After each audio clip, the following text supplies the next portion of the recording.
Okay, good morning, everyone. Sorry for the delay at the beginning of the class. I hope everybody is doing well. I'm going to just share my screen here so that you can see what we're doing. Okay. I just mentioned that there is a strike going on at the college. If you have not seen that, when you are coming to classes, please try to give yourself a little bit more time, especially if you're driving. Because sometimes the roads are closed, so you might not be able to get in on time.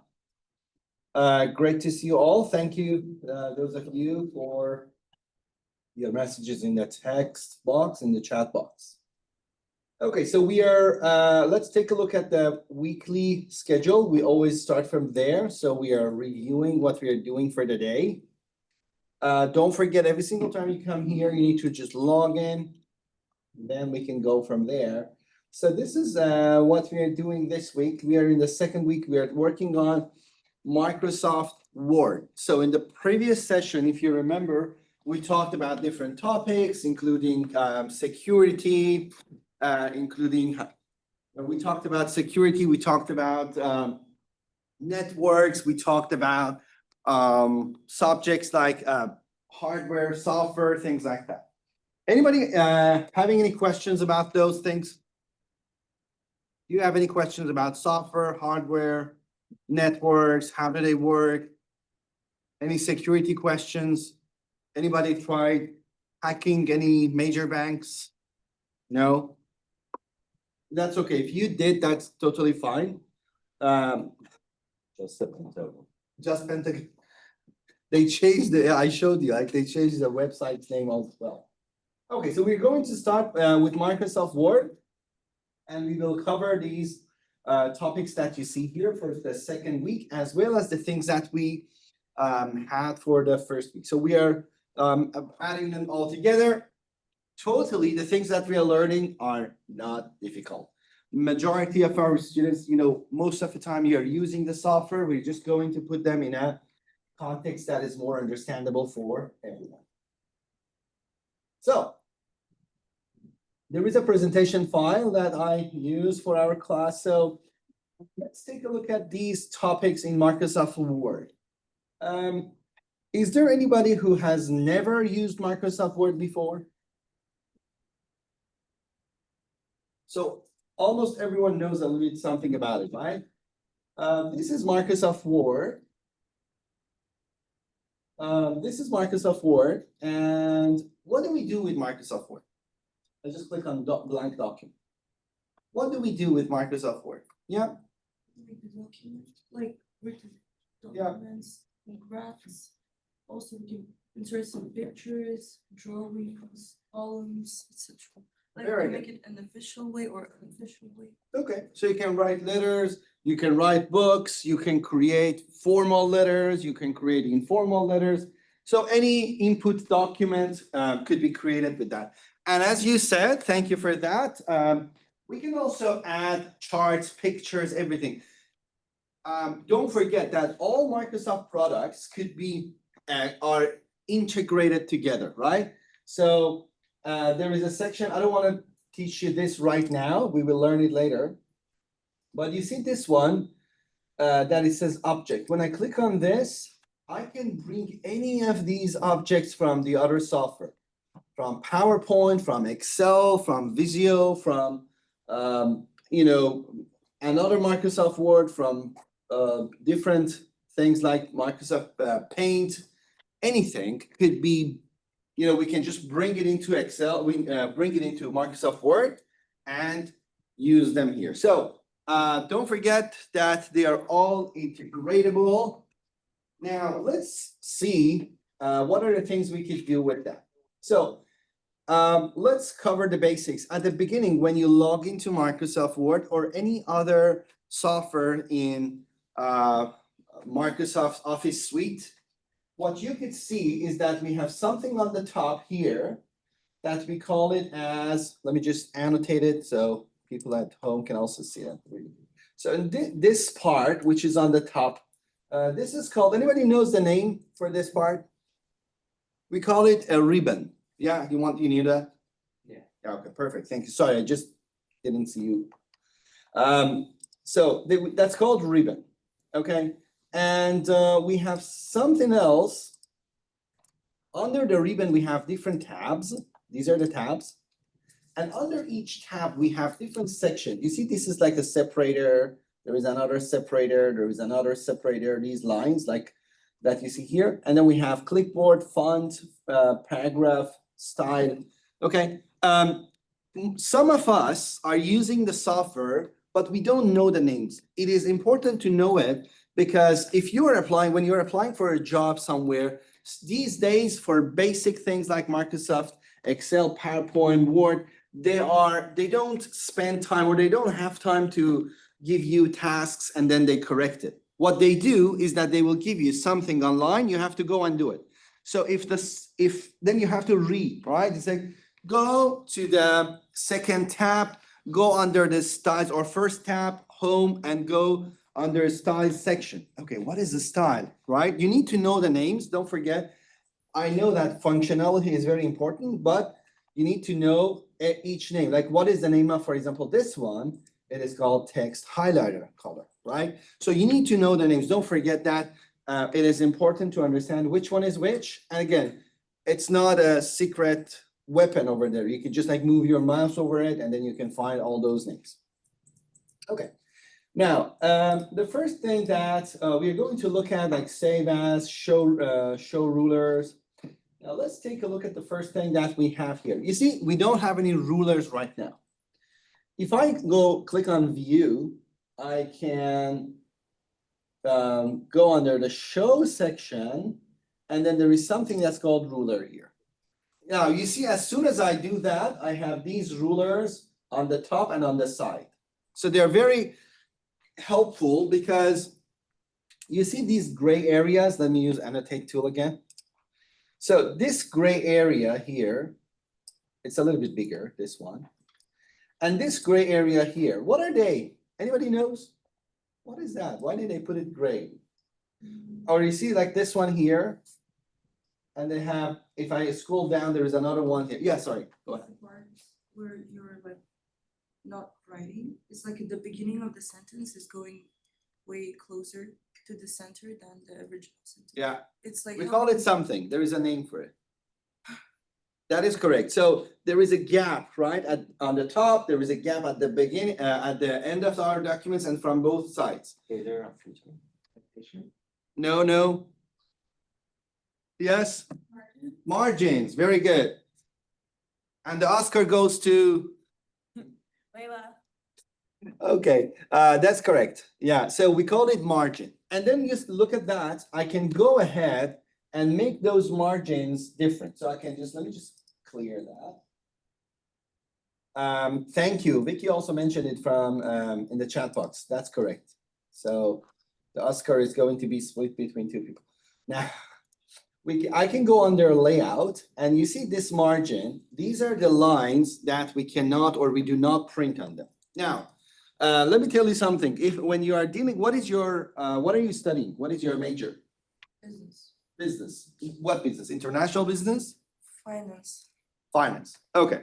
So when you are having, in some of the organizations, when they create documents, for example, when we have like legal documents or when we have contracts, sometimes they are in booklets. Okay, they print them, they're in booklets. And then because of that, when they want to put these together, they will put some margins on, if you have a document, it's going to be on the right side because they want to punch it or things like that, right? So one side might have more margins, one side could have less. So these are the things that you can adjust.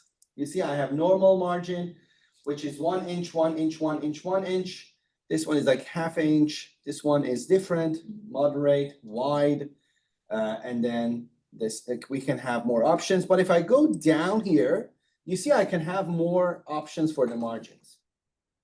Okay, so I can change, for example, 1 inch to, for example, 3, and I click on OK. And then you will see, you see this one, the gray on the left side? it is getting larger, bigger, so we have more margin over there. Or I can go back and click on normal, and again, I have less margin. So you need to be able to work with margins. Now, I want to tell you something, I don't know, it's kind of like a very cool thing to know. Now, it is all, everybody see that in inches, or is anybody see that, do you see it in centimeters or inches on your computer? Inch? Okay. Now, let me tell you something interesting. What if I tell you to change it to 5 centimeters, not 5 or 3 or whatever inches? So if I'm giving you centimeter, what would you do? For example, you're right now sitting, this is exam situation. It's not exam, like, don't worry about it. You just step in, it's like, it's exam situation. So we have, imagine that we have exam situation, and I'm telling you, like, you need to put 4 centimeters over there. What would you do? You can go to the settings. You go to the settings, you're going to make changes. Okay, let me tell you something. The settings, if you want to go and change, you need to change the whole setting for your computer to do that. So settings is not the option, or is not the correct answer. Converted to inches, Where? 4 centimeters is 2 inches. So you go to, for example, Google, and then change. There's word options, and you can use the settings in the word to change. So you're going to change the setting there. But what if you don't want to change the setting? So I'm just having a combination. So one way is what I heard, right? So I can go into Google and say 4 centimeters or 5 centimeters, and then convert it into, so here. You see, I'll just go and say convert, for example, 4 centimeters to inches, right? And then it's like 1.57. And then here, instead of 1, I would just put 1.57, and it would be 4 centimeters. But look at this. You see here, I would just type 4 cm. It's not valid. Look at that. I will go into custom, and look at that. It is doing it by itself. So Microsoft did not teach anyone this. I don't know why they created this. So you don't need to convert it. If your computer is on centimeter settings, and if you put, for example, 2, and then you put inch, if you're putting the inch like this here, it's going to give you, it's going to convert it. If you put it like, for example, I would say 5 centimeter, don't forget, you need to put cm. And as soon as you click on OK, you will see this, okay? If you want to create a very viral video on Instagram, you could just do this and say, today I'm going to teach you something cool. Anybody is YouTuber, Instagrammer, TikToker? We don't have anyone here? No? Not interested, not making money on that. I know some people are making very good money. I see them around the campus. They're like making videos, dancing. Okay. So this is how you can convert it, and then we can set the margins. One of the reasons for margins, again, is because it should be neat, nice, whatever. One of the other reasons is the printer. Sometimes some of the printers, because they need to take the paper, take them in, you cannot go less than some specific numbers, okay? So if you're working in an office, try to know your printer, okay? What is the maximum or minimum numbers for margins, especially minimum number, you need to know that. This is important. Now let's go back. So we know the margins. Now, the first time that I create a document, for example, I created this one. Let me just go back and put the normal margins there. And I would say, for example, hello, right? I put this here. The first time that you create a document, you could save it, or you could say save as. That both of them are going to have the same meaning. So even if I click on save, it's going to take me to save as. Look at this. I just clicked on save, but it's taking me to save as, because this is the first time I'm doing this. Now I would say I want to save it on this PC. Now, what is OneDrive? Like if you have the Microsoft on your phone, you can check like send it to your phone or another, Very good. That's a cloud shared drive, right? And Microsoft is giving you that. Even if you have it's like Google Drive if you have it or something like that, but this one is connected to your Seneca account. Or if you're using your personal account, this is connected to that. Now, I want to tell you something else. We have some other spaces. For example, at Seneca, Seneca is buying one huge space from Microsoft, and then they're dividing it, there's like this small cut for you, this one for you, this one for you. So they give tiny, small amounts to different people, and those spaces are shared between applications. Have you ever seen Microsoft Teams? yes. Yes. Microsoft Teams is something like Zoom that I'm using right now to connect to people at home or record our session. So Microsoft Teams, I can upload a picture on Microsoft Teams and send it to you. I can send another document to you. I can share another document with you. So whatever I also upload on Teams, it's going to use my OneDrive space. Okay, so if I have 1 gigabyte of the information or 1 gigabyte of the space here, it doesn't matter where I'm putting it from. It's going to use my space. Okay, so this is something important. And then again, if I go to my OneDrive, I need to sign in to go there. I can sign into my Seneca's account. I go there. I have some documents over there.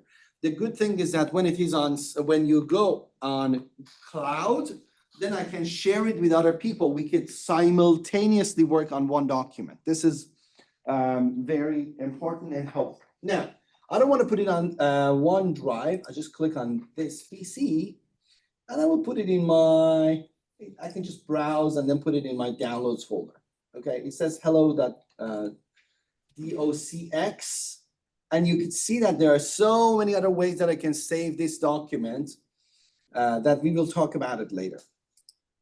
So I will accept whatever it's giving me right now. And this is the first document I created. Just quickly open your Microsoft Word, type something, save it, and we will continue from there. Again, I will explain. I will give you time to do it yourself. If you have any questions, let me know. And I know it's like super simple right now, but let me know if you've got any questions. Yep. It said when I had to went to install Word, it said I had to pay for it. Okay. If it is asking to pay for this, just go to your Seneca account or go to office.com or Office 365. It takes you to office.com. Log in with your Seneca account. You see, I can do that. Let me show you. And when I'm there, you see I can click on apps, okay? And then here it says install app. So you can install this. And if you're using Seneca account, it's free. It is included in your tuition everything. So if you don't have Microsoft paid version, you can use this. There are some alternative applications for people who don't want to pay for Microsoft Office. Later, you might explore that. We have things like LibreOffice, things like that. They are trying to copy Microsoft, but Microsoft is way much better. You have support. You have lots of new things being added.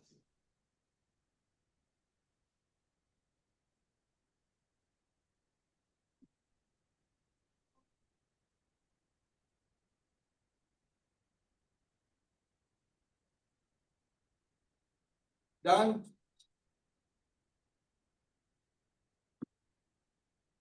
Easy peasy, right? No? Yes. Okay, so let me continue. If you want me to wait, just let me know. Otherwise, I'm just going to continue. People at home, are you okay? We have 18 students there. Are you okay? Great. So if you have any questions, anything, just let me know. Okay, so we have all good, perfect. Thank you for letting me know. Now, if I make another change and say, for example, hello, and I go down and say, here is my second document. Now, I can, if I just go and click on save, it's going to save it on my previous document. But if I click on save as, it's going to create another document. For example, you see it says hello and I call it hello 2. Enter, and if I go to my downloads folder, then I have 2 documents. One is hello, one is hello 2, right? So again, this is like, these are for the basic things, but we need to, you know.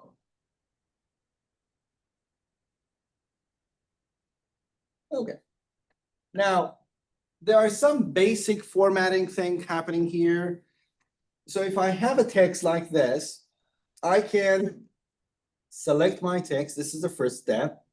And now I can go click on Home tab, and there are so many options here under font section. I can choose a font. I can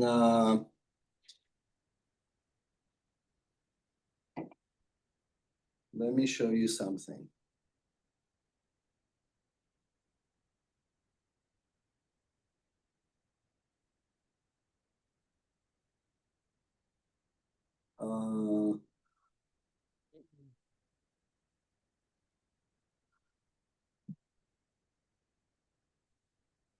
Okay, so I can choose a font here, and I can say, okay, I like it. I like my text to look like this. I can change the size, and I can make it larger or smaller. Okay, so let me show you one more time. Select the text, or I can select this text, only mine, and I make this one larger. I make documents, for example, I will change it to, for example, 24. So this one is 24, this one is 26. I can make it 36, right? Now, I have a question. Why do you think Microsoft gave me these 2 options? I can go and change the numbers here, and I can go and make these smaller and larger with this. So why do we need both of them? Yeah. Because sometimes you aren't open on the I forgot what you called it, the ribbon. The ribbon? You might be on draw, for example, and you need to change the size of the letters. So then which one should I use? The number or these 2 increase, decrease? Oh, I thought you meant when you select it. No, I said like, I'm thinking, right? If I want to optimize the system, I would say like, okay, I can go there and then put the number, make it like 72, right? Why do I need to have this 2 tiny things here to change the size? Yeah. Instead of like choosing the random number, you can see it actually which one you prefer more. Like So it's better to put a number, so we don't need these 2. No, it's better to see it visually how it's going up or down, because by number you can just assume, okay, I'm gonna put 20 and it's gonna be good. You're putting 20 is not good for you, but using these 2 things, it's easier for you to measure. Like visually, it's easier for you to Visually, it's easier. understand. You wanted to add something, sir? You just stretched. Okay.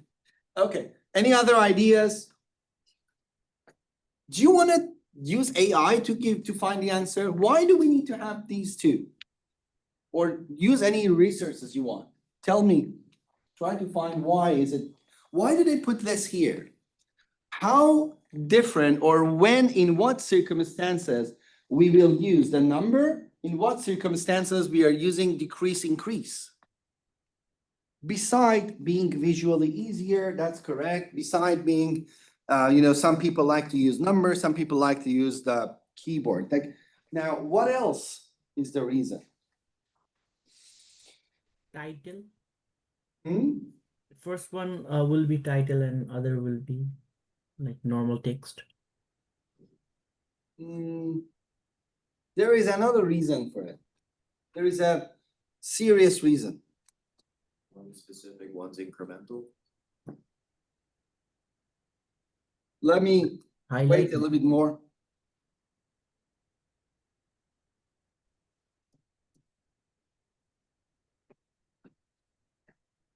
Are you still searching? Any results?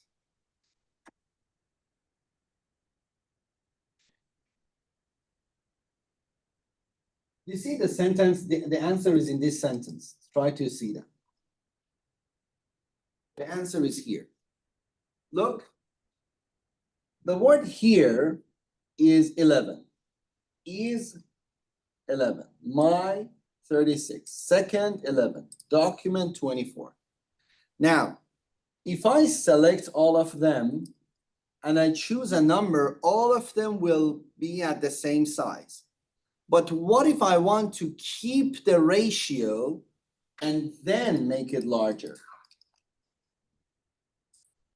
You see? When I'm doing this, everything is relatively getting larger. That one, for example, the word here, that was 11 is right now 18. And my, that was 24 is right now 90. Right? So if you use this, it is very important. For example, sometimes you are writing a book, you have highlighted something, you have created something, it's 50 pages, right? You want to make everything one step larger. And you can select everything and then make them one step larger. If you just go and change the number, it's going to change everything to that number. Look at that. If I choose everything and then choose a number, for example, 48, you see, everything will just get the same size. Let me just use this one. You see this one on the top, it says undo. So if you make a mistake, if you do something, you can undo that. If anybody knows how to do it in the real life, just let me know. You have like undo in your life. You have an accident, say undo, go back. You drop something, undo. You know a way? No? Okay, is it clear?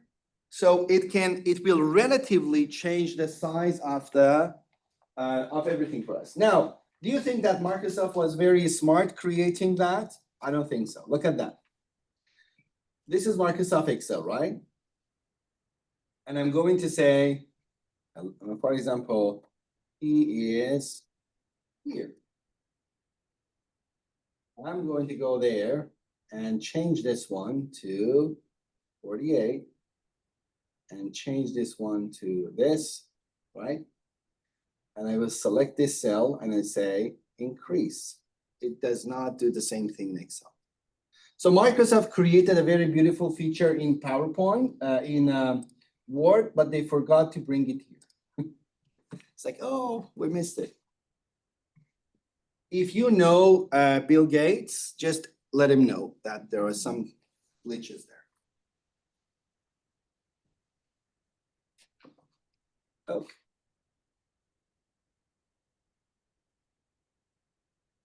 Now let's go back to the formatting option there. Now, this is, I'm going to make it all, for example, size 26, which is like readable, 36 readable for everyone. Now look at this. I can make it bold. I can make it like this is how we are changing to italic one. You can underline it. There's also some options to have like double line. You see it's double line. I can underline it with specific colors. For example, I don't know, the blue one, right? So again, you need to first select it and then click on it. So you click on it, it will be there. You click on it, it will disappear. Again, there are so many options there. I can use this one. Why do we need this? Why do we need a strike through? What do you like? Yes. To show the example that something is not correct. Yeah. For example, you have a list, you have completed something, right? You want to like cross them out, you could use this. And there is something else, these two, this one is called superscript. Then we have superscript and we have a subscript. So for example, mostly when we are doing math, right? For example, X, and then we have like power of 2. You want to do it, and then you can just put it there. So X power of 2, it just moves up. Or if you have something else, for example, you want to say B2, and then these 2, you want it to go down here, you can just do this, right? Now, let's go to this sentence here, or phrase that we have here.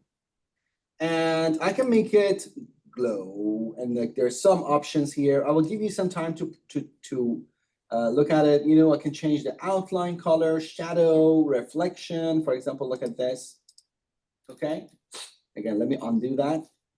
When it's selected, I can use any of those things to make this look better, nicer. Again, if you are more artistic, you might do lots of beautiful things with that. My artistic level is 2 out of 100, so I'm not a very good one to talk about this. But you see, you can add shadows, you can add, and then you see these shadows, they are right now gray, but you can change the color. You can also highlight the sentence or whatever you want. For example, this part, I can just highlight it. I can highlight this part. Okay. Let me tell you something funny. You know, the highlighting for the words did not exist in PowerPoint before. So when people wanted to highlight something like this in PowerPoint, they had to go to Word, make it like this, copy and paste it over there. Right now, in the recent version, they added. I don't know, I think one of my students talked to Bill Gates. So this is what I have. Now I'm going to show you something funny. You see this one? Here I have change case. Okay, now I will ask you a question shortly. Sentence case, it means everything will be like a sentence. We start with capital letter here. Everything is going to be small letter. I can say lowercase, everything is lowercase. I can have uppercase, everything is uppercase. Okay, I understand all of this. You might want to have everything uppercase, lowercase, sentence case, that's fine. And I can capitalize each word. Again, that makes sense. But the last one does not make sense to me. Toggle case. Why do we need something like this? Why do you need every single word to have the first letter being small and the rest of them are going to be capitalized? I don't get it. If anybody knows any answers. Just for fun. Just for fun? They could add some other things here. Labubu, we turn everything into Labubu. I don't know if you know Labubu. Anybody knows Labubu? Doesn't know Labubu? You don't know Labubu? Do you know Labubu? Okay. So. What is that? You don't know? Okay, so we have some people. How did you accept it in? This is, it's very famous. Oh. And it's, is it correct that it's like very expensive? Actually, no. No? Before, like, it was popular, it was like around $20, no less, $15 per one, but now it's like hundreds. I saw that, I think that Rihanna was like bringing that with her, like on her bag. Yeah. And the cost was like $6,000, like $6,000 for that Labubu, is that correct? I don't know, like They're putting some jewelries on it. jewelry on it. She was carrying it, that's why it was price. Anyways, yeah, so if they wanna, now, I don't get it. Now, we have something, again, we can just make everything like sentence case, looks nice, you can make it, for example, capitalize each word, again, looks nice. Uppercase, and then there is toggle case that I don't get it. So if you know the answer, you could just let me also know, or you can ask Bill Gates if you see him one day. Now, I make those changes. You see, I can go there, select this text, change the font color. I can make this one a little bit larger, right? And now I have all of these things, and I can use this eraser, clear all formatting. So I just click on it, and it will go back to the normal, okay? Except the highlight. You see, the highlight is still not gone, so I can go there and say no color. So the highlight is also gone. Okay, so I will give you some time. Try to put some sentence here. You know, try to make it bold, underlined, italic, Try to work a little bit on it. Let me know when you're done. I'm gonna give you like 30 seconds to work on it. It's super easy. Just want to make sure that you are comfortable using all these tools.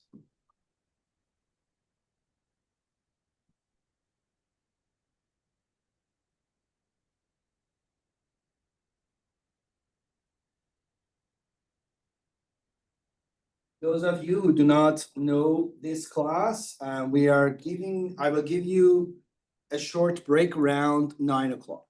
So we will have a break around 9 o'clock if you want to do anything, if you want to plan for it.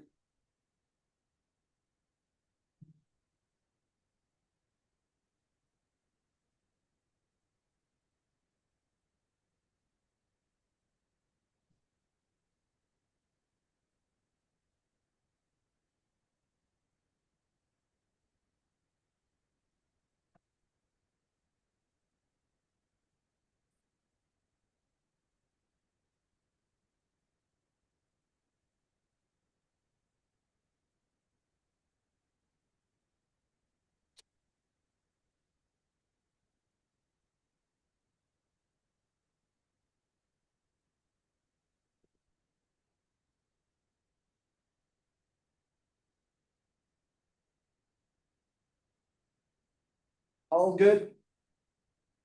Do you need more time? Okay. Okay, so let me add some more items here. So first of all, I want to go into a website. For example, I will go to, I don't know, I will go to CP24.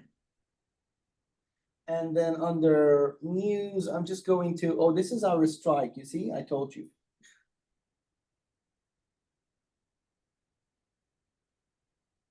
Okay, now I'm going to select this. I can right click here, copy, put it in my document. Now, I have several options to paste. You see, if I click on this paste under home tab, I have 1, 2, 3 options. First is keep source formatting, then for merge formatting. So it's merging the source and what I have here, and then keep text only. Most of the time when I'm bringing something from another source, what I do is that I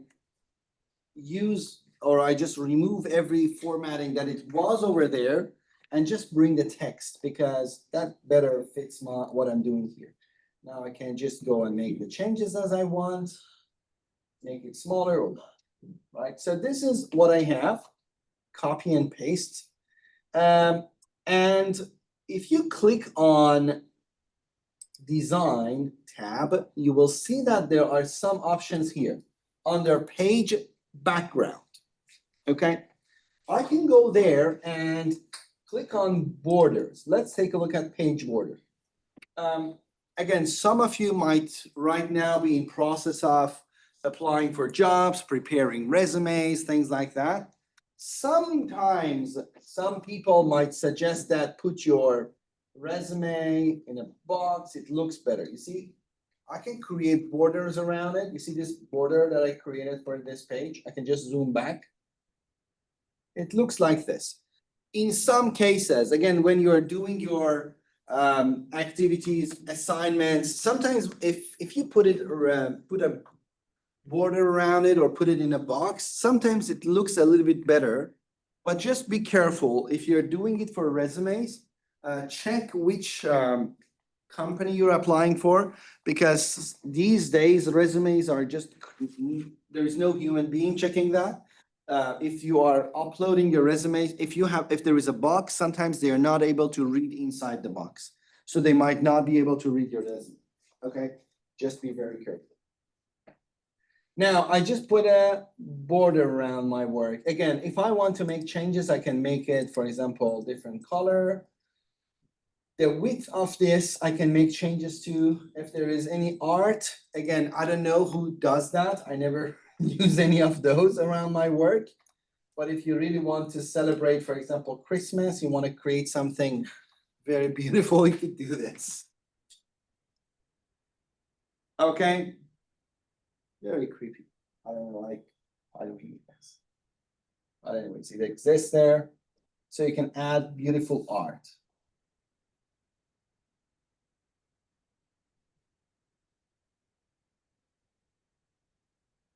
Okay, so I can add the border, again, as I showed you here, around my work.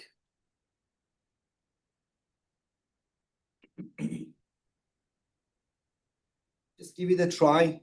And your computers try to go to design, page borders, and you can add shadow to your work. You can go there, add, no, you can just remove it by selecting none, go back to borders, box. I can have any of type of this. I can change it to green. I can change the width of this. You see, have something like this. So this is how you can create border for your work. Again, if your work does not look like mine, it's because I just zoomed back. I can zoom in, and this is how it looks normal. I can zoom back here, so you can see the whole page.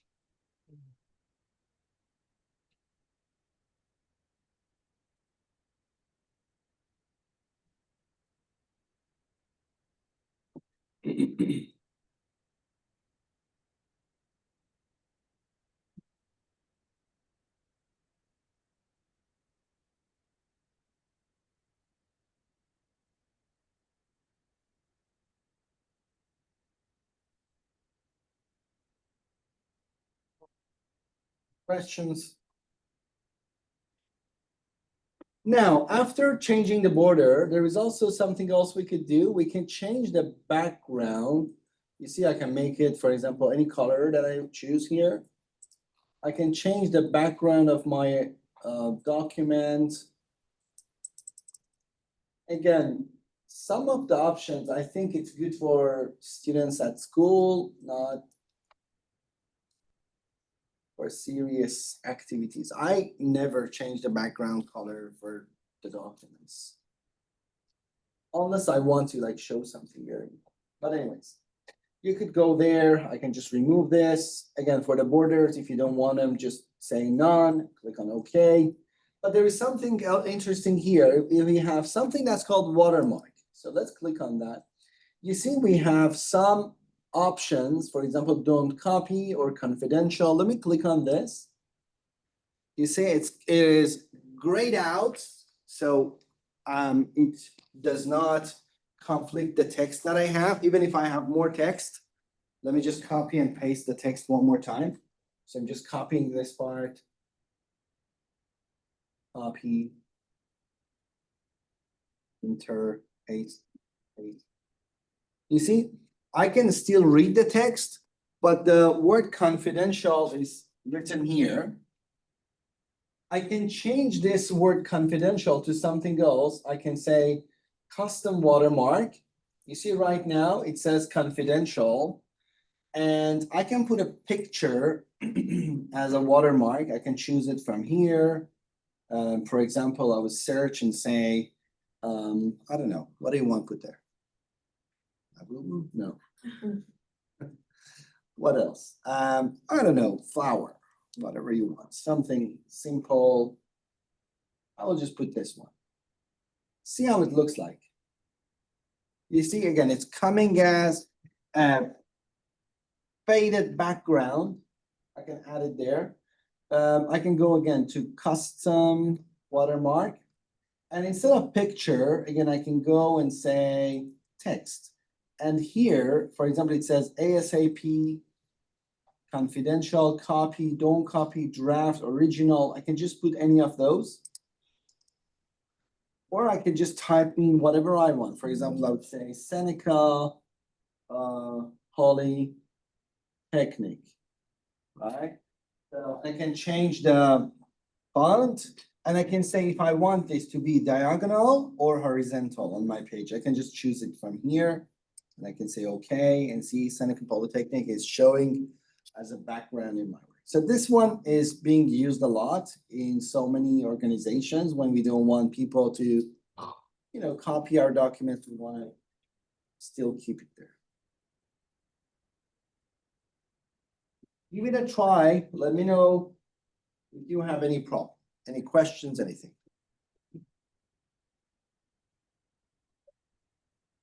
Everything was easy, right? Anybody thinking different? Was it difficult? Not at all, right? Don't forget that next week we're going to have a word test. So the things that we are learning, we're going to have it in a test. Is the test going to be difficult? Obviously, this is what you see, right? So if these things are difficult for you, yes, the test is difficult. If not, no. So next week we come to the class. I will work on the things that we learned. I will just teach you whatever we are doing. And then I will, when we finish the class, I will open the test for you. It will be open for 24 hours. You could do it whenever you want. So we don't spend our time during the class for you. I don't want to like look at you and then do you the test. That's waste of time. So,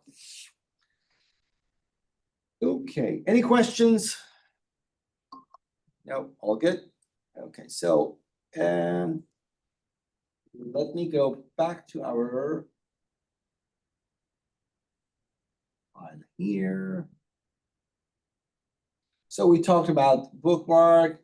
Okay, now I will go back to my text here, and I have the word, for example, parents. Okay. So I see that this word is repeated, or the word college. You see why I have one college here, 2, 3, 4, right? Because I just copied and pasted.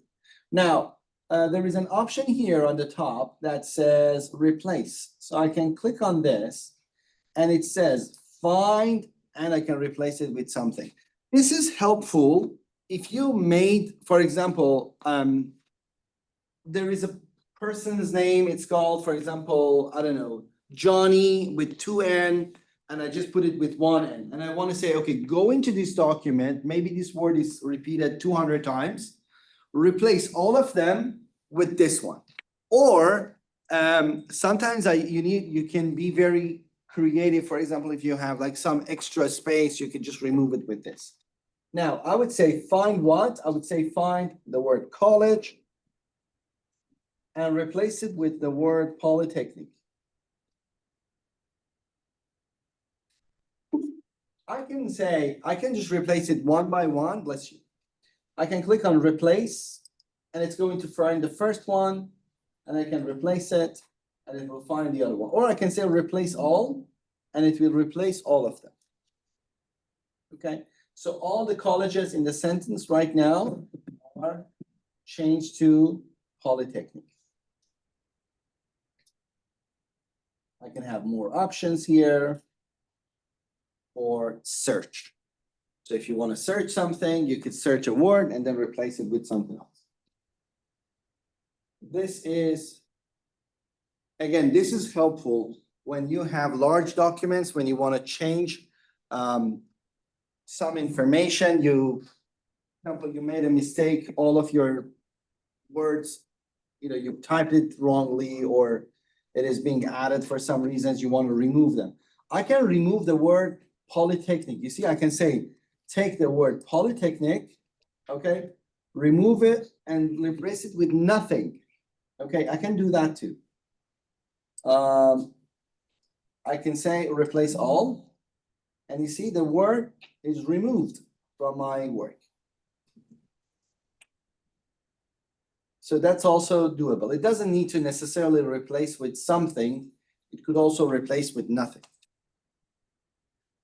Any questions? Okay, let's take a 10 minutes break. We can take a little bit more.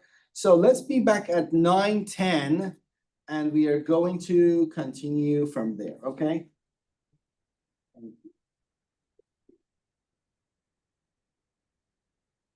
Please be.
Okay, so let's continue.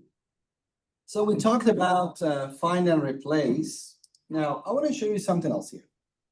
There is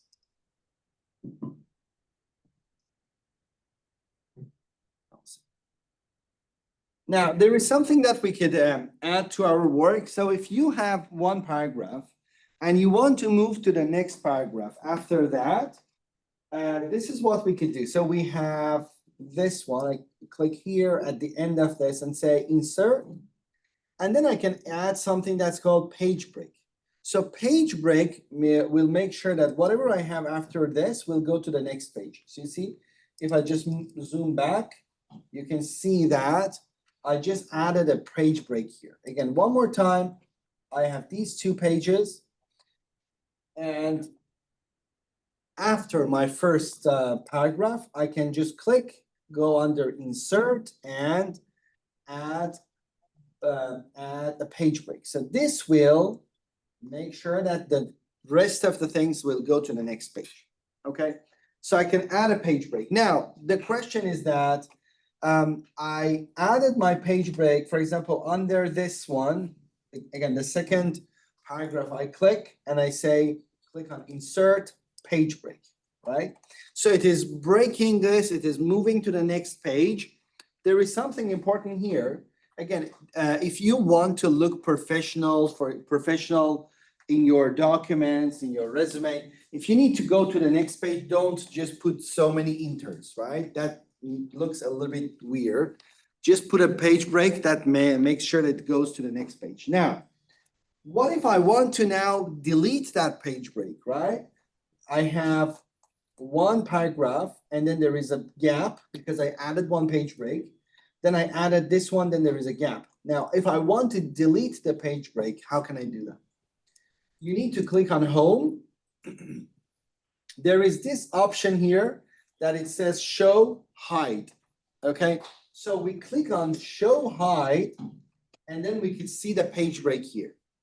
Okay, you see, if you are creating your document and you want to go to the next page, you put enter, enter, enter, enter. It looks like this. So everybody will know that, okay, you put so many enters to go to the next page. But if you want to show that you know you have the knowledge, you can simply click on insert, add page break. And if you want to remove page break, just select it, delete, or just, you see, backspace or delete, and then you can read. There is another page break, I can delete, and everything will come back, you see? So this is how I can add page break. Again, one more time, you see, I will just click on this, remove all those tiny hide show icons, and then everything is like sitting next together, right? If I just click on, at the end of this sentence, and I click on insert, page break, then there would be a gap after this paragraph going to the next part. Now, if you want to delete the page break later, click on home, hide and show, and then you will see all these things, and then you can select this page break and delete that, okay? And then if you don't want to see these hide and show icons, just click on it and then remove them. Give it a try, let me know if it is working or if it's not working. Again, people at home, if you're doing this, if you don't get, or if there is anything that you don't see, it doesn't work for you, let me know. I can give you an option to share your screen and we can take a look and see what caused the problem.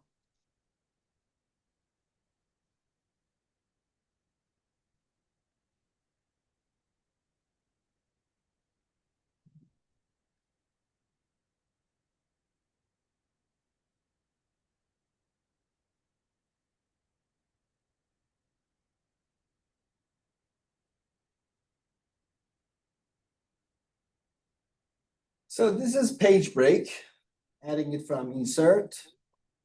And then if you want to bring it back, just click on this hide. If you want to delete that, you see insert, page break added. Again, you select delete page break and it's going back to normal. And then you can remove this and show. Now, let me go back, continue. If you have any questions, let me know. Okay. Now, I'm just going to the beginning of my document and I want to add today's date on my document. There is an option here. You know, before I forget, let me just tell you this. Some of my students sometimes get into a trouble and they see this. It's like, where is the ribbon? Like, where can I get that? If you see something like this, you need to click on home or insert or one of them and it will open. Then from this part, you see, it says pin the ribbon and then you pin it and it doesn't go away. Or there is another option. See, I click on it. Again, you might see something like this. Again, home, click on this pin and it will be back. Okay. So if you have any of those issues, you don't see it, this is how it works. Now, I am going to add today's date to my document and I don't want to type it. I want the computer to figure it out. So first of all, don't forget that the formatting on different computers are not the same. For example, right now on my computer, it says 9. First we have month, then we have /15/2020. It doesn't really show here. Let me just, no. Okay, now you see it better. You see here, it says 9/15/2025, right?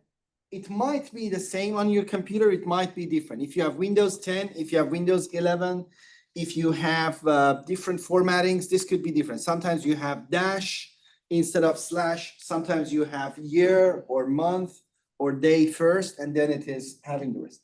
Now, don't forget about this one. Now I click on insert, and then there is an under text section. You can see that we have this tiny icon. It says insert date and time.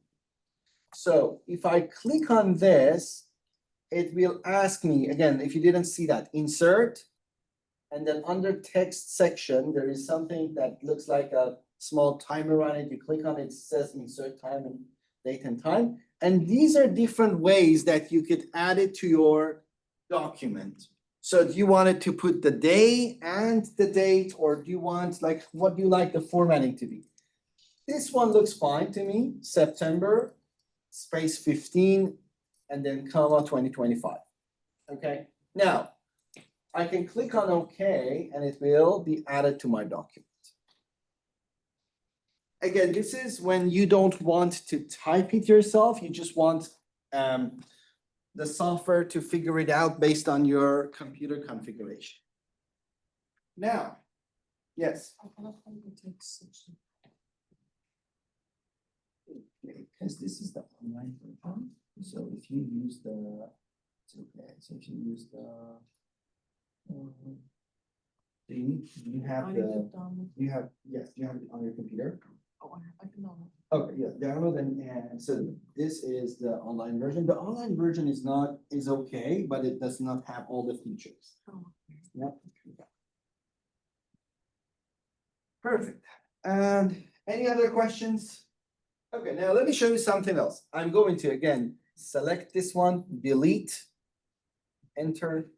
I will do it one more time. Insert, text, and then we have this tiny insert date and time. And now I'm going to select this, but there is something else I want to do. Look at this one here. It says update automatically. So what happens if I update automatically? Anybody knows, any ideas? What does it do for us if I say update automatically? Yes. Every day you open the document, it will open up, yes, the date will change every day according to the time that you're opening it. So if you don't really, like if you want the date to be new every single day, you can do this and it's going to make it update every single day. So if I put it now, it's going to be the same thing. If I open the file tomorrow, it's going to change to September 16. Very good. Yes, the answer of changing that is correct. Let me move on. Again, these are tiny things. Format, page breakings, format painter. Now, You see this, the first paragraph that I have is normal. I'm going to make some changes to the second paragraph.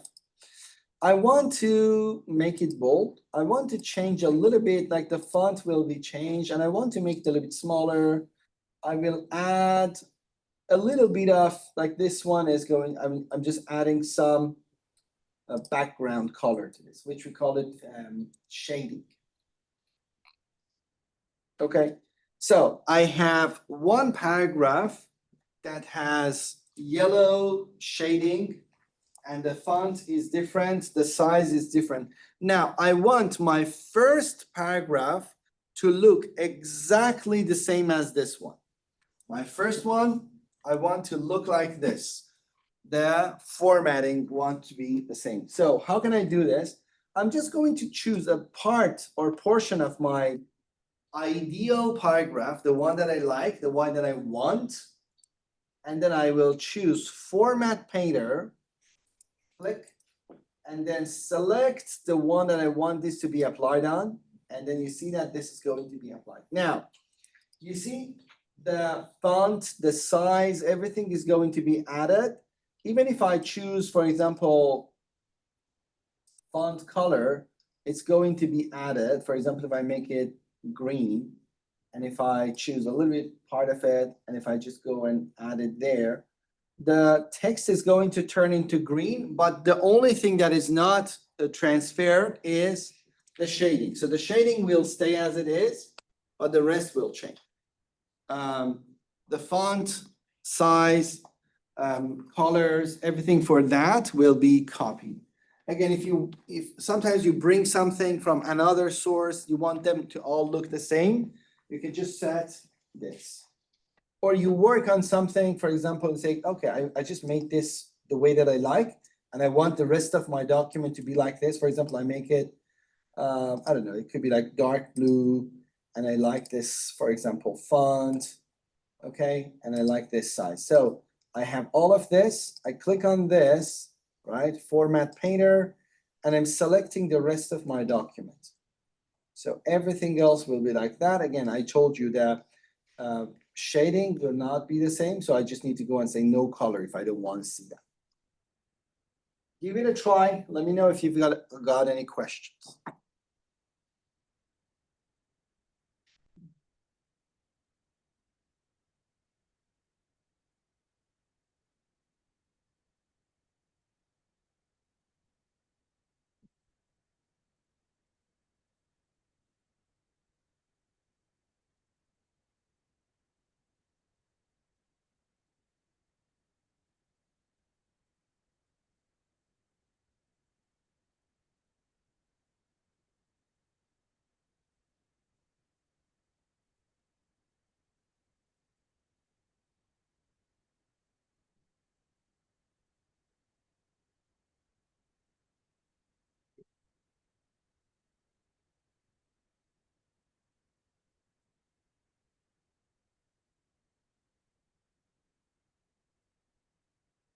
Questions? Are we good?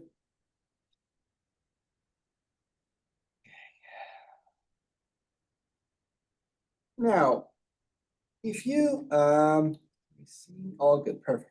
Now I have these 3 paragraphs or 4 paragraphs that I have. Again, I'm zooming back a little bit so that you can see this better. That's good. So if I want, I can select these 3 paragraphs. And then from the top section, I have something that's called paragraph section under home tab. And I can click on this bullet list and I can have them like this. So just click on this bullet list and it will just jump a little bit indented. You know, you can just increase the indent or decrease it like with these 2. And then for your bullet list, you can choose any of this. And did you know that you can also put a picture next to it? It's something interesting. I can say, I can just put any of those icons, or I can just go and say, define new bullet. And here I can choose a picture. And what should I choose? A boo-boo again? No. I can, it is going to load the pictures like I can, or I can just choose anything that I want from my computer. Why is it taking so long? I don't know. Can choose the pictures from there or pictures online. Again, for example, like I can just choose a car. Let's just find. Is that McQueen's brother? You see, I can have these like tiny cars now next to my text. If I zoom in, I can see them. But again, I just wanted to give you some ideas that for your bullet list, you don't have to stick to the bullet list that you have here. You can choose the pictures or be creative and then have the other ones.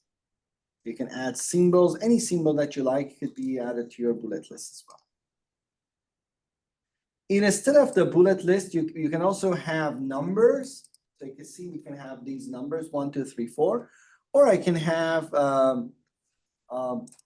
this number in this style, or I can just change them to letters if I want to. You just have them as A, B, C, D. And then if I have anything under that, I would say here is a subsection. And then this subsection, I can just use click on this bullet and I say, I can just move it further.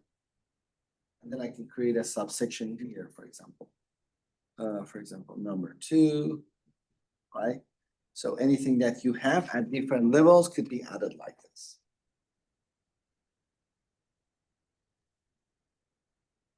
Any questions?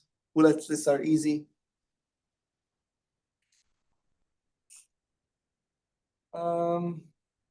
You could always go and add shapes to your work under insert. We can have, okay, Microsoft is trying to be very nice and creative here. Let me show you. So you can add any of these shapes from this menu. For example, I don't know why like somebody wants to have this, right? So I can just add it here. And this is a shape that I have. Right now it has a color, so I can't see, but I can say no fill. So it's just like the shape, and I can see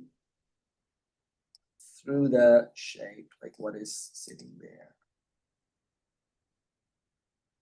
Okay, or you can give it a color, you see shape format. I can just say, well, I want it to be like this, and then right click on it, and I can edit or add text and say, ooh. I can select it, make it larger. Okay, so you can add shapes to your work as needed. Again, this one is, I just put it there. There are some other shapes that you could add here. For example, those that are showing some more, for example, here, I just add it here and say, for example, I can just add here and say, continue to the next page, things like that. Or if you are adding some information. Now, what I said Microsoft is adding, which is so interesting. I don't know if you have seen them. Have you seen those 3D models? They are fantastic. Look at that. If you like, again, if you're very artistic, you can also see this. I can add animated model here, and there are different things. I can have heart, and the ones that I like the dinosaur one. Like, look at this. So if you want to add a dinosaur to your work, it is very easy now. And you can turn it around. You see what is underneath on the top. You can just check and make sure that the dinosaur is okay. And you can play that. Look at this. I don't know why Microsoft created that in Microsoft Word. Like if they're adding this. So you're just giving it, handing it to your boss and say, here is the document. Yes. When you read the text above and then look at the image below, it's so hilarious just seeing the contrast of it. Yeah. This is a huge deal. Yeah. I didn't pay attention. Yeah.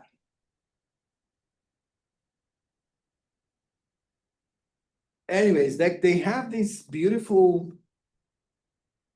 Yeah, artistic things here. And again, I don't know why they created this. You can have different angles.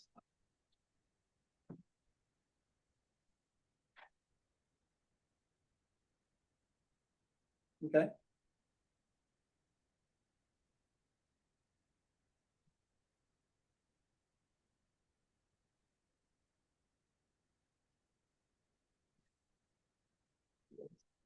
Scary. Any questions? Okay. So we looked at the shapes. Oh, something I wanted to say again, all of the shapes, they have names, right? So for example, if you are being asked to add, I don't know, like this one, lightning bolt, say, which one is there? So come here, move your mouse around it. You know, I'm sure like this is not lightning bolt, right? But if you're not sure, like, what is this the one that I want? You see, there are different names. Explosion, 8, explosion, 14, right? You can have different names here, or for example, callouts. Many of the testings that jobs are asking, they want you to add a callout to your work. I don't know why, but when they're asking about shapes, it's mostly about callout. So you see all the callouts there. These are all available here. Shapes, page margins, we talked about it, cover page. Okay, so you see if I have this document and this is my assignment, I want to give it to my professor, or I want to work on it, I can add a cover page here. You see if I click on insert under this first section, which is called pages, I have cover page, and there are some templates that I can use.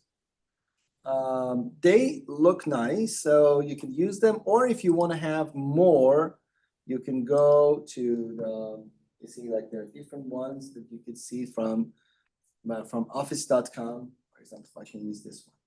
So you see I have first cover page with document title, things like that. You see it has my name, and then because of my account, right?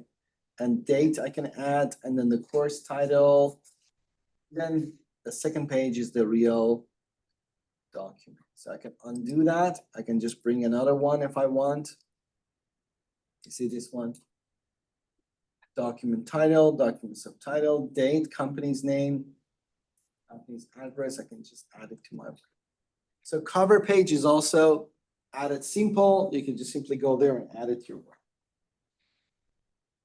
Questions?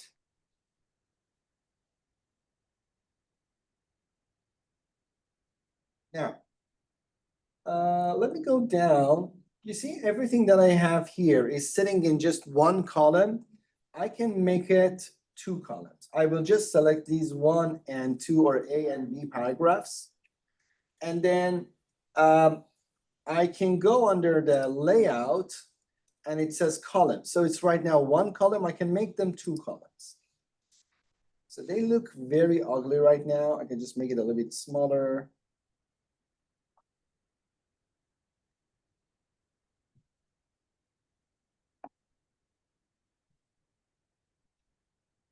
Something like this. You can make it like this to look like 2 columns. 2 columns is very common if you're writing an article, if you are having like a research paper, things like that, we are using 2 columns. Maybe one of your professors, for example, is asking you to write something, and for example, let me show you this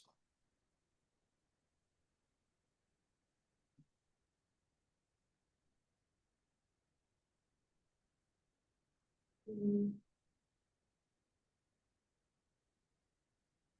See, this one is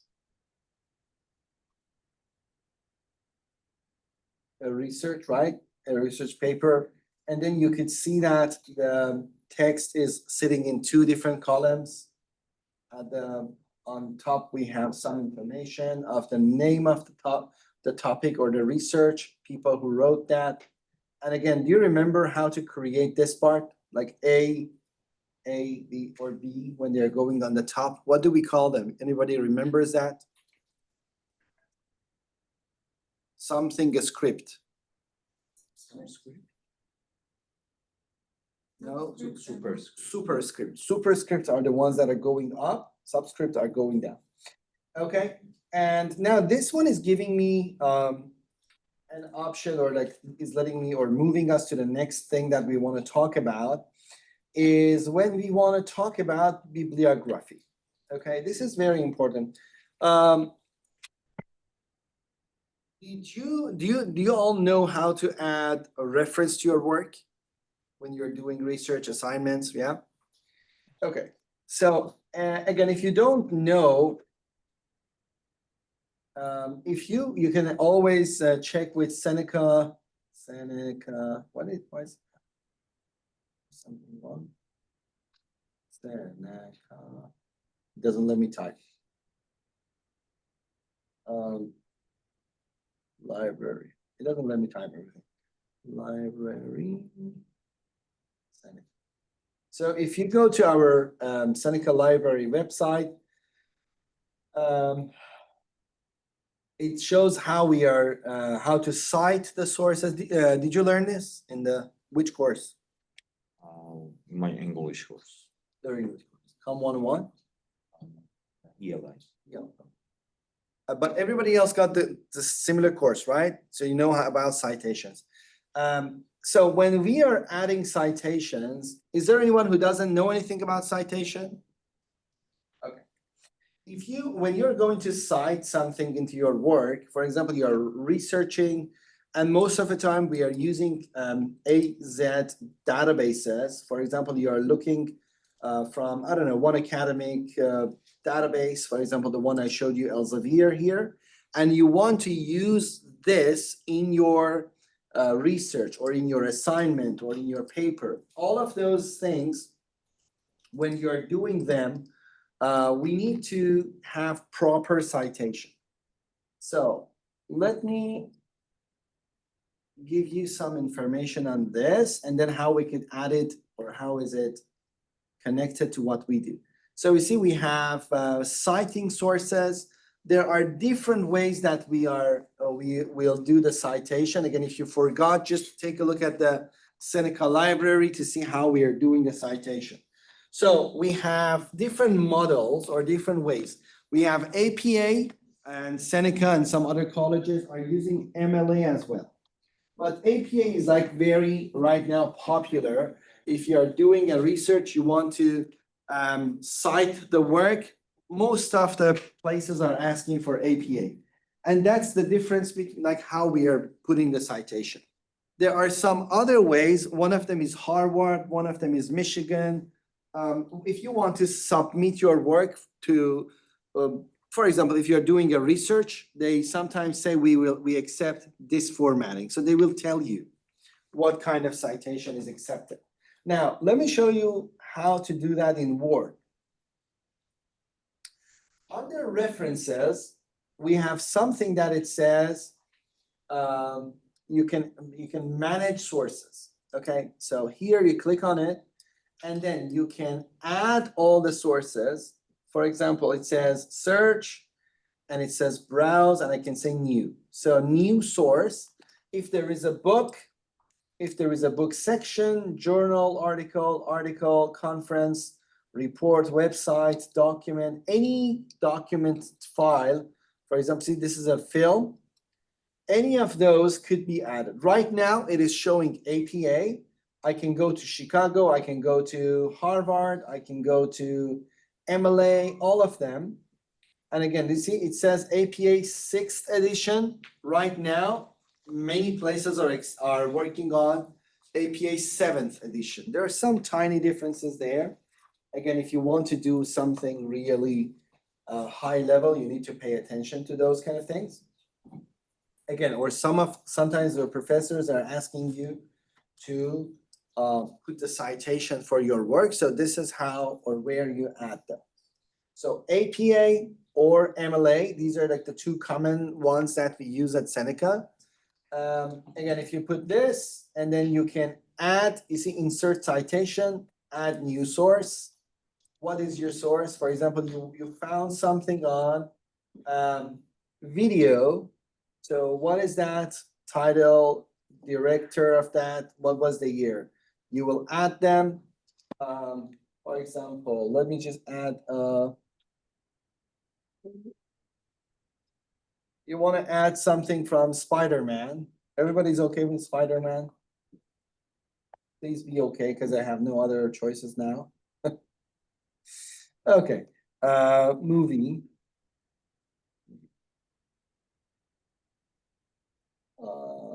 And I can go to IMDb. So this is the, okay, and I can buy. Spider-Man, this is the name of the movie. I will right-click, copy, put it in my title. Who is the director? Again, I will go back to IMDb. And here is the director, John Watts. I will add, and then what was the year? What was the year? 2021. 2021. And I can add this, right? So you see, it just says Watts 2021. This is APA model. So in APA 6 version or version 6, this is how it works. So when you're adding your citations, this is how you could do that. Again, adding citation is important. If you're writing some things, again, many of your professors might ask you to do this, depending on what kind of assignment you're doing. I don't particularly ask you to do a research, but in some of your courses, you might be asked to do that. So you will add the citation, you will add the sources, and then as you're working on it, you will add the citations here. Now, citation is when you are using, again, someone else's work, and then we use it in two different ways. One is that you just bring the same sentence, the same paragraph, you quote that word by word, or you paraphrase it, or you rephrase it, and then add it there, and then say, for example, I can say, AI is getting very important in today's education. If I just say it from my end, it has some value, but if I say based on this article, based on this research, now I say, okay, they did a research, they checked all these resources, and then they realized this. Now, this is a different thing, right? So if you are doing this, again, the best way is to add the citation here, add new source, bring them here, add the word. Now, sometimes you are defining something and then you want to add it at the bottom of your work. For example, I would say, let me just give you an example here. I say in World War II. Okay, now I want to say World War II, and then now I want to put a date on it, right?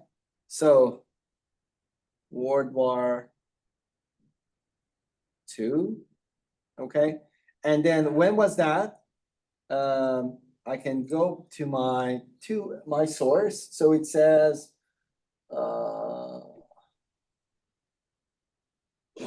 1939 to 1945, right? So I want to add this to my work. I just want to add this to my work.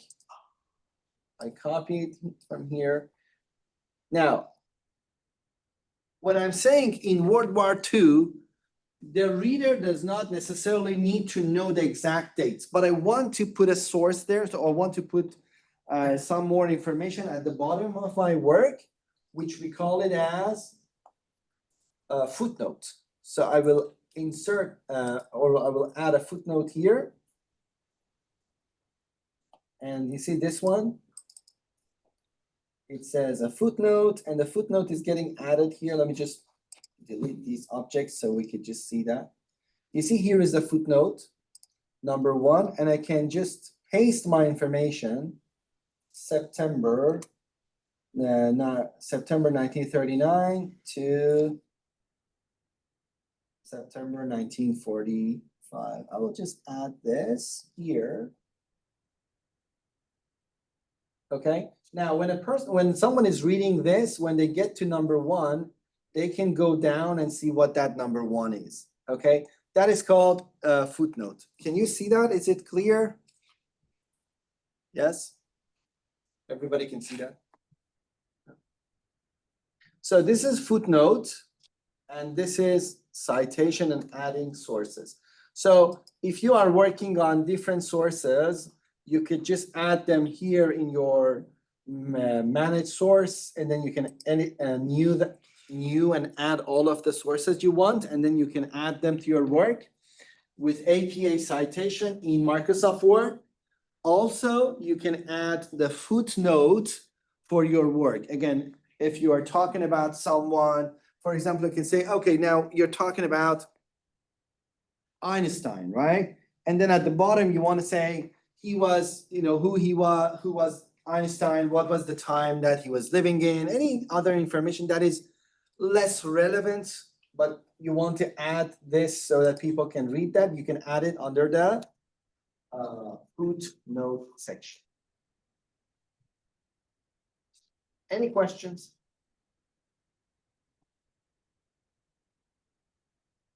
Okay. So don't forget that this part is under references. Now, something else that I want to add here is that, for example, I'm going to write an article and I would say, for example, title, I'll have like a title for my work, and then I would have chapter 1, for example. Then I would just go down somewhere here, I would say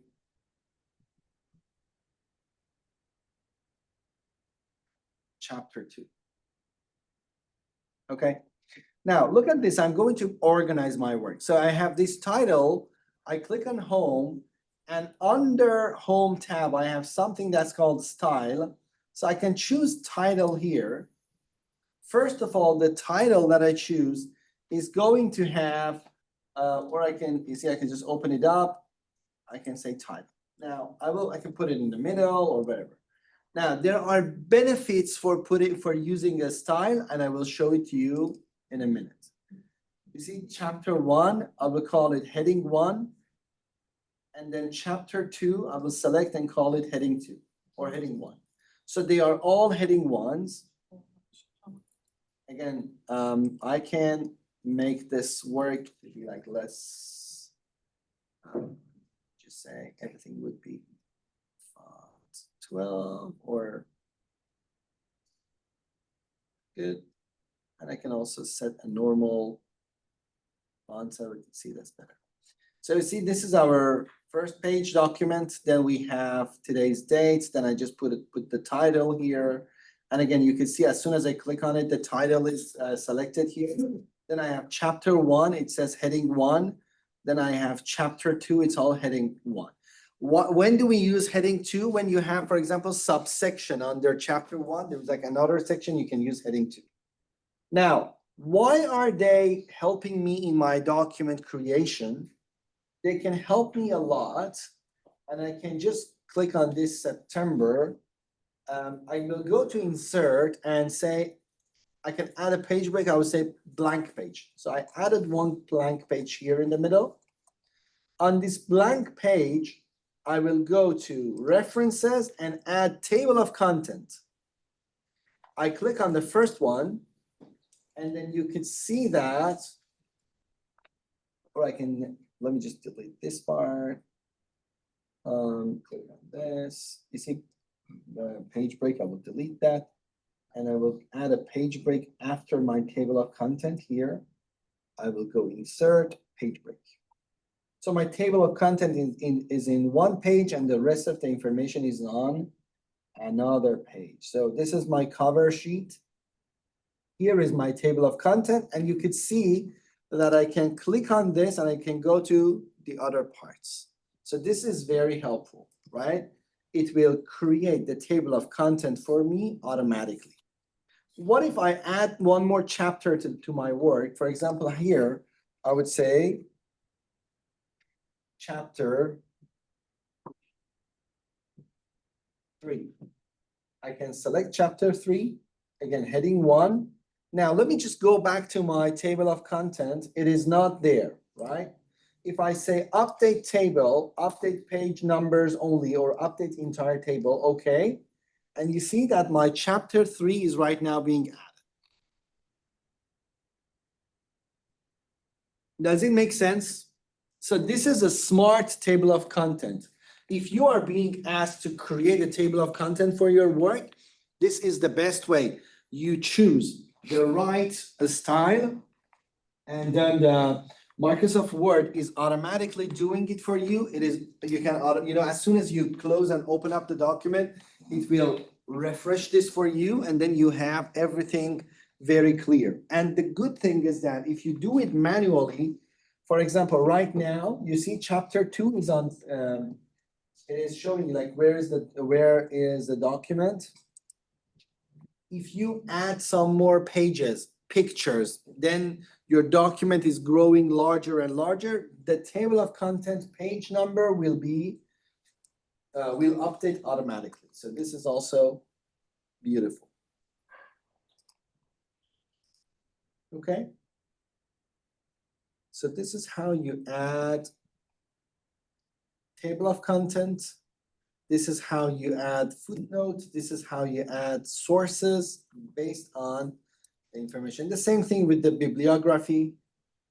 Like if you want to have bibliography or references for your work, the same thing could happen. You're adding them based on the sources. So you first add your sources, use them within your information, within your text, that we call it as citation, or you use it at the end, which we call it as bibliography, and then you can have references and again works side of them. Any questions?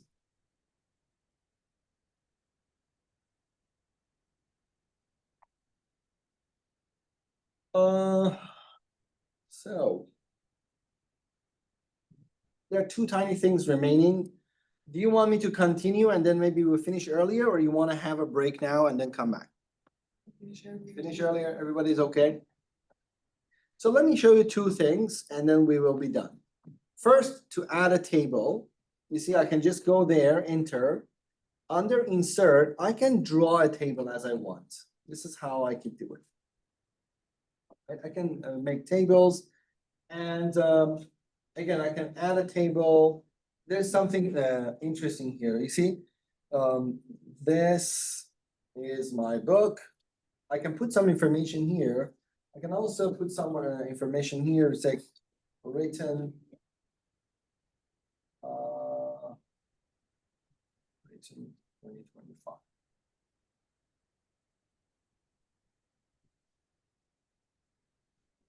Okay, now you see this one. I can click on this and I can go to Home tab, and then under borders, I can say no borders. So now you think that my information is just sitting in 2 columns, but that's not correct. There is a hidden table that I just have here. I can just put the borders back. You will see what is there. Again, this is the formatting that I had from before. If you want to go to border shape, none. I can go and add a border shape, this black one. For example, thick one, whatever you want. You could make changes there. But again, we can add tables like this, like regular tables. Whatever size you want, you can just add it. And if I, for example, I can add it like this. If I want more columns to be added, I can right click here and say insert. So I can insert a column to the left, to the right. I can add a row to, above or below this row that I have, or I can just insert a cell. So for example, I can add a column to the left. This is how it works.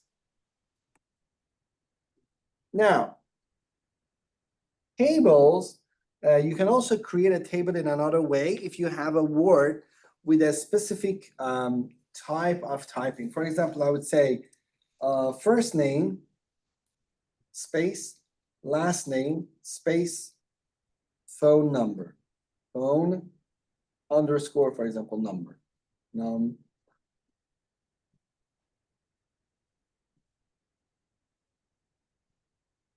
Okay, so let me show you this. I can select these three, and I go to table and say, convert text to table. Because there is a space in the middle of these three, I can say number of columns. I want to have 3 columns, 1 row, and what is separating them? Paragraph, commas, and say other and space. Okay, look at this. It automatically converted my text into a table. I will do it one more time. You see, I would say 1 space, 2 space, 3 space, and I can go there and say 4 space, 5 space, 6. Okay, now I can select this, insert table, convert to table. You see, now it is choosing 2 rows because I have 2 rows, and I want to have only 3 columns. 1, 2, 3. So it added 1 extra here. Didn't understand that, so I could just go and delete them. Delete row. Okay, so this is converting it, converting text into table. And then the last part in the under the table section is that I can create normal tables like this. I can draw, like all of them are the same, or I can create Excel spreadsheet within this. If I do this, it will open up Excel on my computer. You see, this is why I said that there is integration there. I can add, for example, 1, 2, and I can add a formula. This is going to be 1 plus 2. And I'm going to just, let's close this. You can see this looks like the other one, but it's a little bit grayed out. But the thing is that there is a formula sitting there. Number 3 is not just number 3. It's the formula that I just put here, A1 plus A2.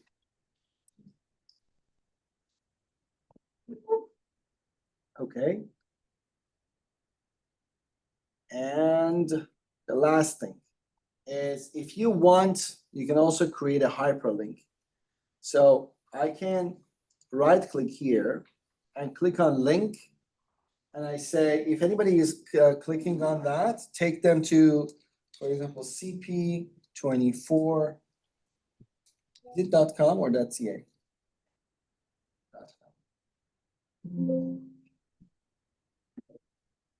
So you see right now, I can click on Alt, hold Alt and click on it.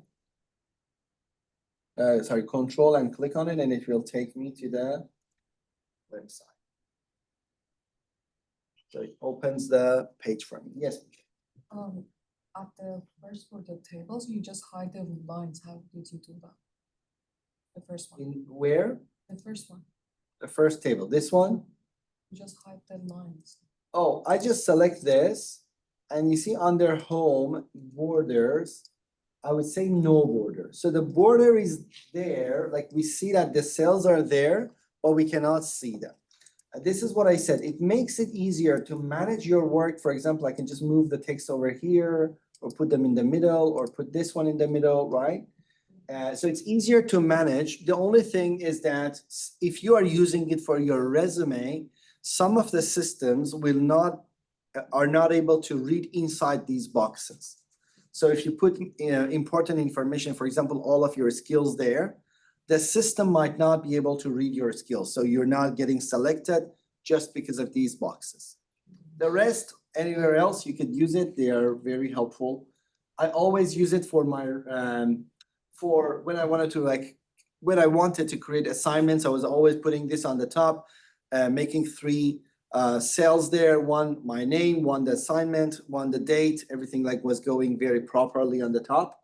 So that was like the best way to do it for me, but this is how it works. So, any questions? Don't forget that I showed you how to create a link. The link is not necessarily, does not necessarily need to be linked to another website. You can also create a link to a document, right? For example, you see this hello to that I created? I can create a link. So when people are clicking on this, it will go and open up that file for me if it is available on my computer. The same thing will happen. Or it could be connected to somewhere on my screen or another website. So this is what we call it as hyperlink. Okay. So let's quickly take a look at the things that we talk about today, and then we can call it a day. So we talked about saving documents, at the beginning of the class, how to save the file here, going to Backstage. This is called Backstage, right? We go to the Backstage, we can save the file here, and then the first time it's going to be save as, it means a new document. Then we talked about, how to add the ruler there. Under review, we could see, under view, we could see ruler. So we can add the ruler or remove it if needed. So most of the time we keep the ruler because it helps us organize the work. And it keeps us, make sure that the things are in the right place. Also, we learn about margins. So we learned that there are margins for our page. We can see that under layout, the margins are there. We learned also we could have 2 columns in our paper, or more than that. We can have 3 columns if needed. Something else we learned was how to make changes under the font section, how to make a bullet list or numbered list here. I showed you that we could select this text, and we can increase the indent or we can decrease the indent if needed. Something else we talked about was about find and replace. So you can find something there, replace it with another sentence or another word or whatever you want. Also talked about cover page, how to add a cover page, add page break. Now we learned how to add page break, and we learned how to remove it by clicking on this hide and show, and then you can just select it and delete that. Something else that we talked about today, we talked about tables, different ways that you can add the tables, different ways that we have, or different types of tables, Excel and normal tables, or you can also add quick tables at the bottom here. I also showed you how to convert text to a table. We looked at shapes, different shapes that could be added to our work. We looked at, under design, we looked at 3 different things: watermark, page borders, 2 things, and page colors. We didn't really change the page color. Again, these are 3 things that we can do here, but again, it's up to you if you want to change the page color or something like this. We looked at watermark, we looked at page border, if you want to add border to your work. And we talked about 3 things under references. We said that we need to add sources for your work, and then for your sources, we use 2 different things for the sources. First, to add citation. Second, with that, we can add bibliography, or we can add the references at the end of our work. Also, when you have the correct style for your text, I will show it to you here. When you have the correct style for your text, for example, like this one that I have, chapter 1 title, and the styles are here, right? When we are using them, we could easily use table of content. So table of content is going to be smart there, adding the things for us. So we talked about table of content, footnote, if you want to add anything to your work at the bottom of the page, footnote, and then all the citations and bibliography can happen here. I think that was it, right? Did I miss anything?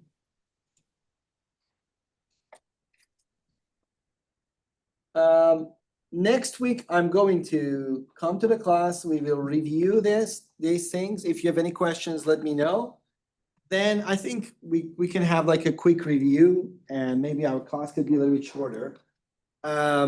When we are finished, I will open up the test and you will have a test.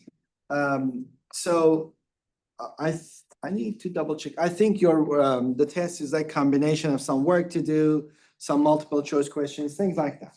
But anyways, I will take a look. We will discuss that next week. And you will have 24 hours. When we finish the class, I will open it up. For example, if we finish at 10, you will have 10 the following day, 10 a.m. the following day to do that. So if you want to take the time to do it during the day, you could do this. If you want to do it after the class, you can also do that. And for people who are night owls, they can also take advantage of that as well. Any questions? You can watch the recording of this class and every single class under content, and there is a section that says Zoom meeting. You click on that.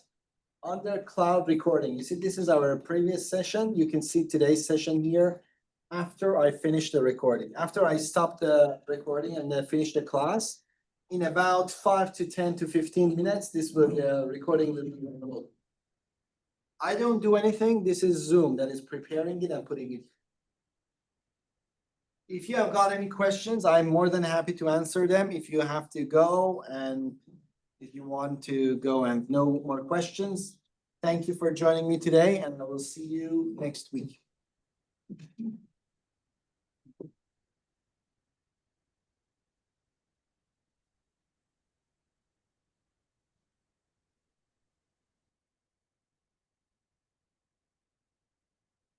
You can check with your, I think you can contact a student service hub. And you can also check with your program coordinator. If you go to your web, if you search your program, there is a section, it says program coordinator name. You can find it there. You can contact them and ask about the tuition. Thank you so much. Have a good day. I think you can do it on your iPad as well. Do you have, no, if you have to, let me get back to you on that. If you wanted to send me a quick email about the iPad thing, I can answer you, because I don't remember if if this test is just multiple choice or you need to do something. If you need to do something, mostly you cannot do it on iPad because the word there is not that much strong, Vicky. Okay? Will there be any sample question to practice for the test? I will try to put something there for you. Thank you. Okay. The major thing is that I posted everything because this is like the content is like super simple, right? So what I recommend is that take a look at these things that I have here. I will try to put something for you to take a look, but take a look at them, like these things that we have here, and try to make sure that you know everything about them. Just like what I said. And I'm going to also do the same thing next week, so that will also fresh up your mind for the test. Excel-based question. I have a model chart that I'm looking right now. Okay. I don't have actual data. I just want to move the lines to show projected data. Just didn't know how.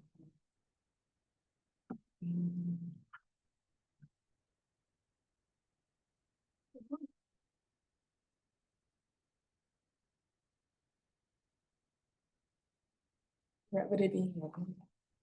No, you just want to have like some data shown here, right? Yeah, I just want to move this line So so it's when all under you- 60. And then add another line that's over 60. Just like two separate lines. Sorry, what do you want to do? So For the independent, the Mm. sales are under or hit just 50%, so I just wanted to move the line so it matches that. And then add another line on top of that, so just make my own chart. Like to make another chart. Oh, you wanna make another chart? Okay. So let's go and make another chart. Oh no, I like this chart, this line isn't correct where I want it. I just want this line to be all under like 50 and below, and then another one on top. So you need to check your data, right? I don't have official data, I could actually put it in, it's just a mock graph.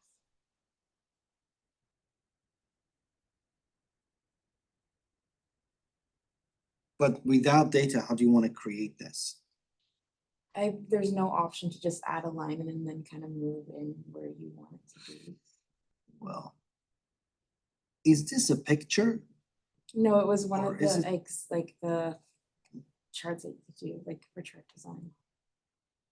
Okay, so it's not. So let me just show you something.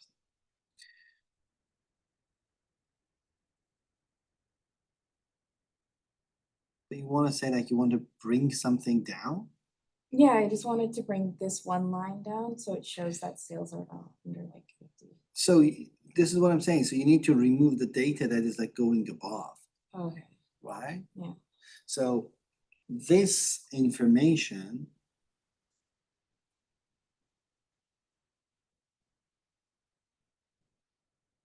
is coming from this revenue, right? So you see all of the information that you have is there. So I would just have to go in and edit it. You have to go and edit the data. So it is showing everything, like you have to just make sure that there is nothing above the number that you want. Okay, Okay, this is first one. And then, so you see all of the numbers are coming from here, right? Sorry, I'm not used to your, like, I don't know.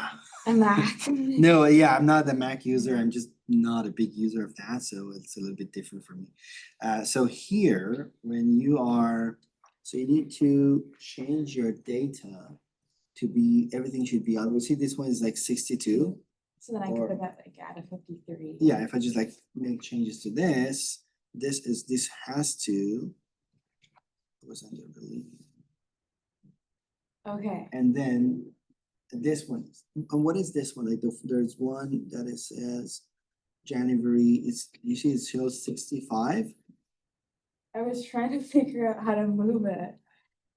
Can I help you out? Yeah, So 60 January, do you see 60 something here? No. 16 January, no, you see this one here?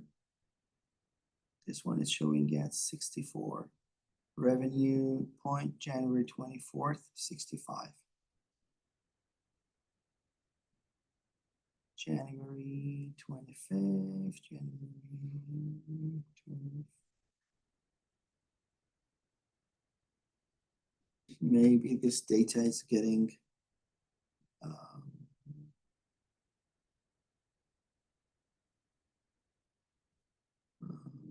self-trading, I see. January 24th.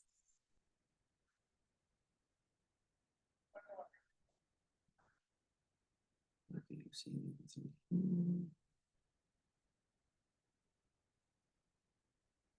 Seeing it through.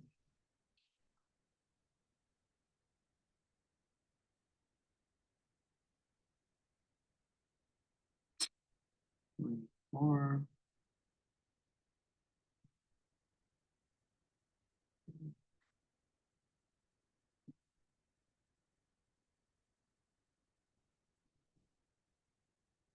Mac is very difficult to navigate, sorry. that's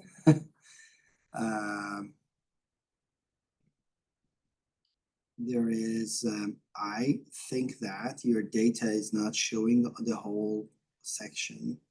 So you need to, Some sections maybe are hidden. yeah. Yeah.